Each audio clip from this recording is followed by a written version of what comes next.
Palabra y vida. Con el padre Manuel Horta, desde Sevilla.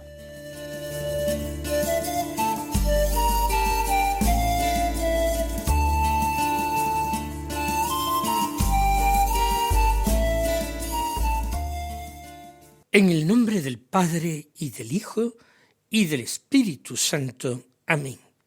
Alabados sean Jesús y María. Muy buenos días, queridos amigos, oyentes de Radio María y seguidores del programa Palabra y Vida.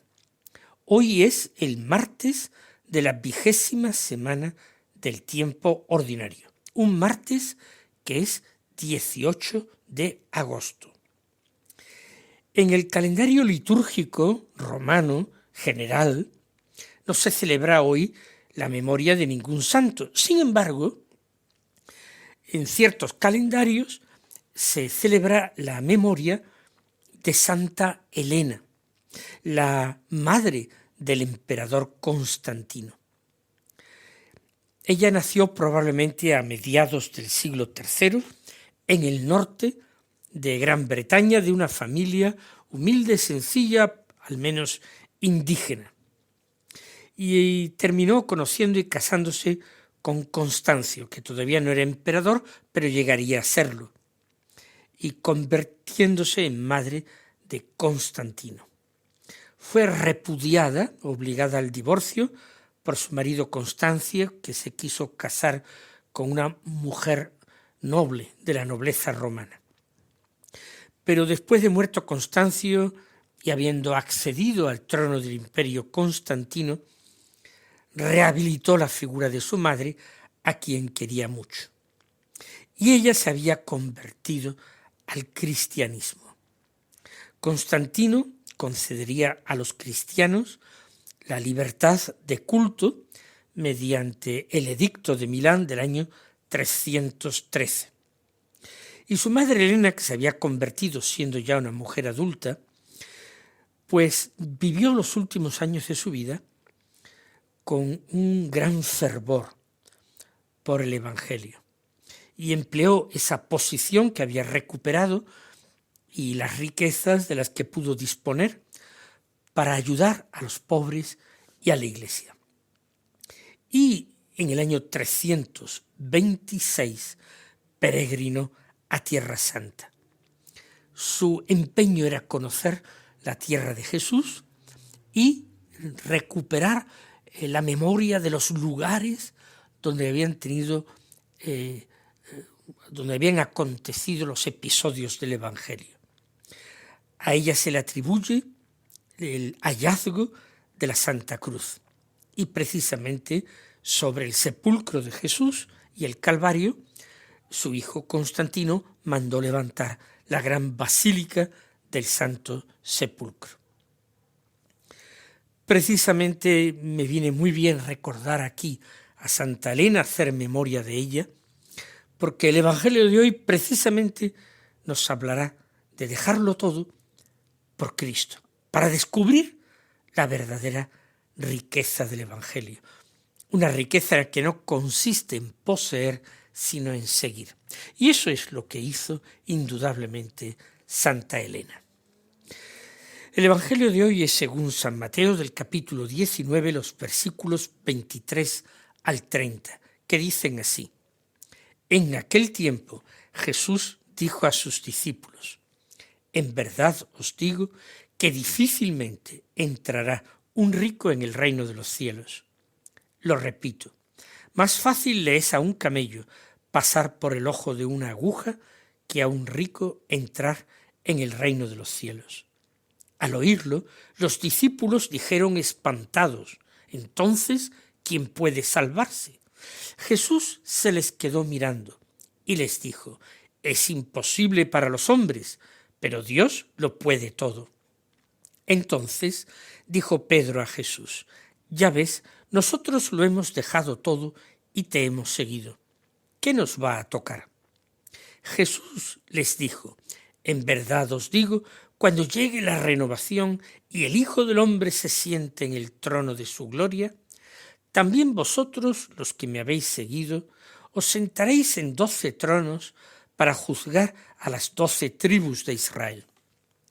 Todo el que por mí deja casa, hermanos o hermanas, padre o madre, hijos o tierras, recibirá 100 veces más y heredará la vida eterna.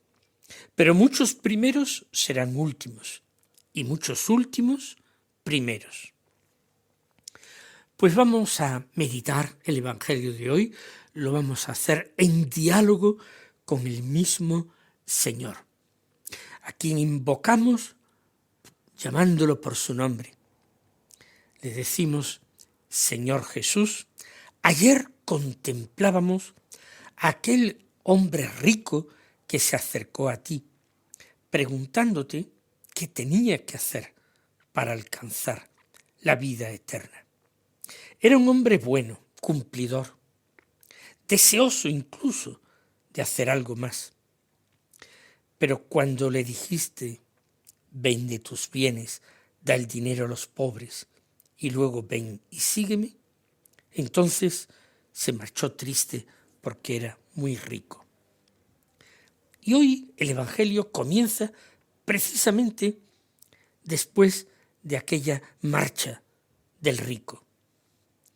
Tú lo contemplaste como se alejaba, y el que no había sido capaz de desprenderse de sus riquezas y convertirse en tu apóstol. Y entonces dirigiste tu mirada hacia tus discípulos. También nosotros hoy queremos permanecer junto a ti. No queremos marcharnos tristes, queremos escuchar lo que dices después de que aquel hombre haya desaparecido por el camino. Y eso que dices es: difícilmente entrará un rico en el reino de los cielos. Señor Jesús, son palabras muy duras. Sería demasiado fácil suavizarlas hasta conseguir que dejaran de incomodarnos. Tú no afirmas que el dinero sea malo en sí mismo. Tú no condenas tampoco a quien posea bienes materiales. Simplemente nos adviertes, Señor, de un peligro real. Podemos creer que poseemos bienes y en el fondo, en realidad, terminar siendo poseídos por aquello que nosotros creíamos poseer. Podemos poner nuestra seguridad en el dinero, o en nuestra posición, o en nuestros conocimientos, incluso en nuestras propias virtudes, en nuestra apariencia de santidad. Y entonces nuestro corazón se va llenando hasta que ya no queda espacio ninguno para ti. Señor, líbranos de un corazón tan lleno de cosas que no deja espacio a Dios, que no te deja espacio a ti. Dijiste a continuación: más fácil le es a un camello pasar por el ojo de una aguja que a un rico entrar en el reino de los cielos. Señor, no necesitamos buscar explicaciones complicadas para quitar fuerza a la imagen. Decir que la aguja eran las ojivas o estrechas ventanas abiertas en las murallas de una ciudad. ¿Y qué más da? Si es una aguja de coser o es una ventana estrechita. Da lo mismo, no nos perdamos en esos detalles insignificantes. Tú recurres deliberadamente a una comparación imposible, a una exageración. El enorme cuerpo de un camello intentando atravesar el ojo de una aguja. Ya digo, da lo mismo que sea una estrecha ventanita que el ojo de una aguja de coser. Tú quieres que comprendamos hasta qué punto las riquezas pueden aprisionar el corazón. Y nosotros podemos ser ricos sin considerarnos ricos, ni siquiera sin ser socialmente ricos. Siempre habrá alguien que tenga más que nosotros y nos permitirá sentirnos en desventaja, sentirnos en cierta manera pobres. Pero tú, Señor, no nos preguntas cuánto tenemos, comparándonos con otros. Tú nos preguntas qué lugar ocupa aquello que tenemos dentro de nuestro corazón. ¿Qué importancia práctica es la que le damos en nuestra vida? Señor Jesús, enséñanos a distinguir entre poseer las cosas y vivir aferrados a ellas. Podemos tener una casa y no convertirla en nuestro Dios. Podemos utilizar dinero sin depositar en él nuestra esperanza. Podemos disfrutar con gratitud de los bienes que tú, Señor, nos has concedido, nos has permitido tener y nos has permitido conservar. Y al mismo tiempo podemos guardar un corazón disponible para compartirlos cuando sea preciso con quienes los necesiten. También puede ser, Señor, que tengamos muy poco, pero que estemos terriblemente apegados a esa miseria, porque la pobreza evangélica, tú nos enseñas que no es únicamente una cantidad determinada de bienes. La pobreza evangélica es libertad interior, libertad para seguirte apenas escuchemos tu llamada. Es poder decirte, todo cuanto tengo es regalo tuyo, procede de ti. Y por eso todo cuanto tengo está a tu disposición. Y yo no quiero conservar nada si conservarlo significa perderte a ti. Los discípulos, entonces, Señor, al escucharte, quedaron espantados y preguntaban, entonces, ¿quién puede salvarse? Nos conmueve esta reacción, Señor. Han comprendido perfectamente que tus palabras van mucho más allá de una determinada categoría social. Si para entrar en el reino necesitamos un corazón libre, ¿quién puede presentarse ante ti diciendo que lo posee plenamente, que está completamente desprendido? ¿Quién ama a Dios o al prójimo perfectamente sin mezcla de egoísmo? ¿Quién puede afirmar que nunca ha convertido a otra persona o a una cosa o un proyecto en algo absolutamente imprescindible? También nosotros, Señor, tendríamos que preguntarte humildemente hoy, Señor, si nos miras hasta el fondo, ¿quién puede salvarse? Y entonces sucede, Señor, algo precioso que podríamos nosotros terminar pasando por alto. Dice el evangelista, Jesús se les quedó mirando. Antes de responder, Señor, los miras. Y queremos detenernos en esa mirada.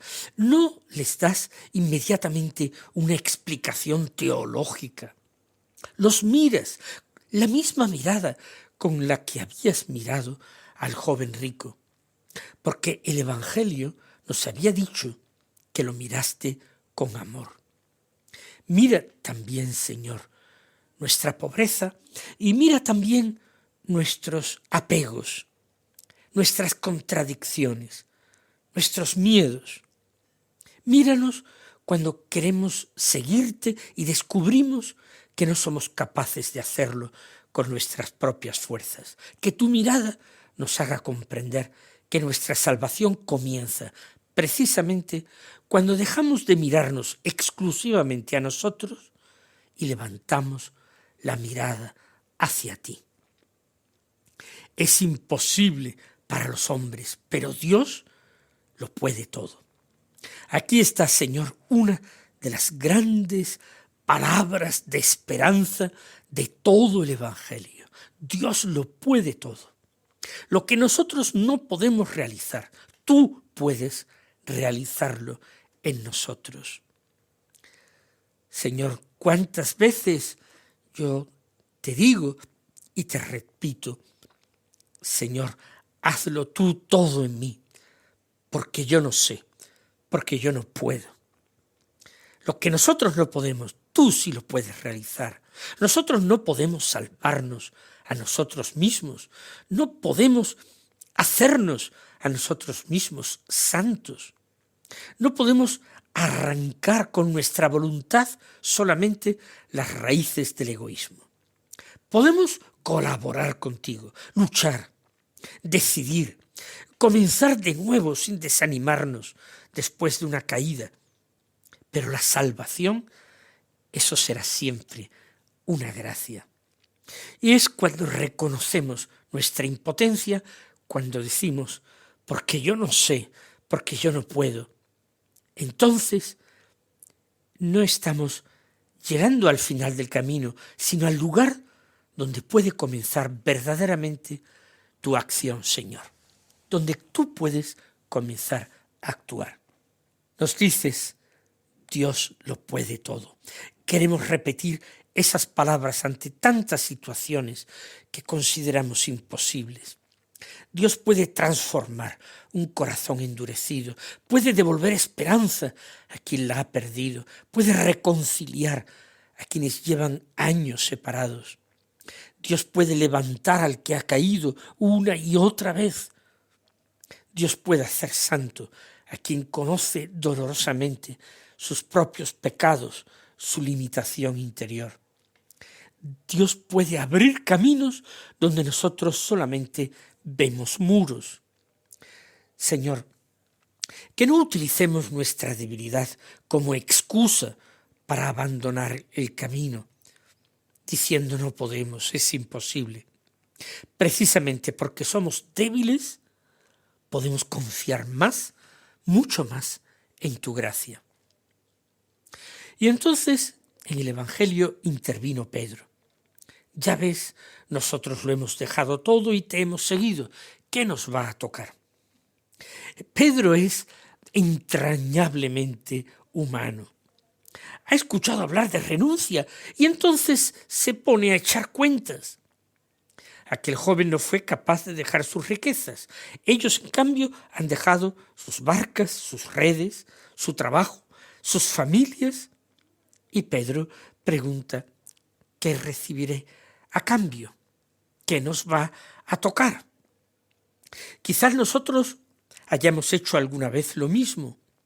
Hemos rezado, hemos trabajado por ti, hemos intentado ser fieles, hemos renunciado a ciertas cosas y después preguntamos, ¿y qué vamos a recibir?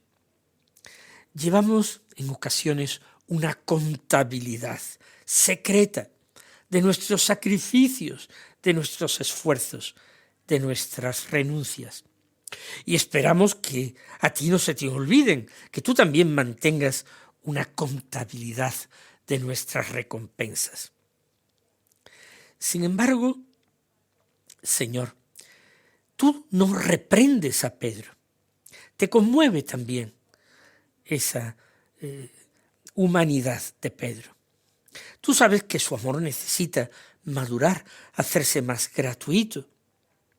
Sabes tú, Jesús, que llegará un día en que ya no preguntará qué me va a tocar, sino que incluso entregará su vida por ti y extenderá sus brazos sobre una cruz de madera como la tuya. Tú tienes paciencia con nuestro seguimiento imperfecto. Nosotros comenzamos muchas veces siguiéndote con motivaciones muy mezcladas. Generosidad y egoísmo al mismo tiempo. Amor y mirar la recompensa. Confianza y miedo. Señor, te pedimos que poco a poco vayas purificando nuestro corazón, que lleguemos a amarte, no por lo que podamos recibir, sino porque tú eres infinitamente digno de ser amado, porque queremos amarte gratis. Pero lo interesante es que Pedro añade, hemos dejado todo y te hemos seguido. Sí, muy bien, Pedro, no basta con dejar. Porque, Señor, hay personas que pierden muchas cosas, pero no te encuentran a ti. Y la renuncia cristiana tiene que seguir siempre esa dirección. Te hemos seguido a ti. Dejamos algo porque hemos encontrado a alguien. Se trata no de dejar cosas que nos agradan, sino de hacerte sitio a ti. No renunciar a los afectos, sino aprender a amar desde ti. No despreciar el mundo, sino descubrir que ninguna realidad de este mundo puede ocupar el lugar que solamente tú, Señor, puedes ocupar. Tenemos que hacer examen de conciencia, Señor, volver la vista hacia nuestra historia, hacia nuestra vida y reconocer qué cosas hemos dejado, pero para seguirte. Y contemplar esas cosas que hemos dejado, no con amargura, ni muchísimo menos. Queremos preguntarnos si a través de todas ellas hemos ido encontrándote más y más a ti. Porque eso habría sido lo definitivo. Y si no, nuestras renuncias han sido inútiles. Y a las palabras de Pedro tú respondes, Señor, hablando de renovación. Cuando el Hijo del Hombre se siente en el trono de su gloria, levantas la mirada de tus discípulos hacia un horizonte definitivo. Nuestra vida no termina aquí. Nuestra fidelidad no puede medirse por resultados inmediatos. Hay semillas que sembramos. La cosecha será más tarde. Señor, ayúdanos a vivir mirando ese horizonte, sabiendo que ninguna lágrima ofrecida por ti, ninguna obra de amor, ninguna renuncia realizada por ti caerá en el vacío. Y tú, Señor, recordaste quien por mí deja casa, hermanos o hermanas, padre o madre, hijos o tierras, recibirá 100 veces más. Por mí. Esas son las dos palabras que completan el sentido de la renuncia. Tú no quieres familias destruidas, Señor. No. Pero hay momentos en que es preciso elegir. Y entonces nos preguntas si realmente queremos elegirte a ti. Mis queridos hermanos, que el Señor os colme de sus bendiciones y hasta mañana si Dios quiere.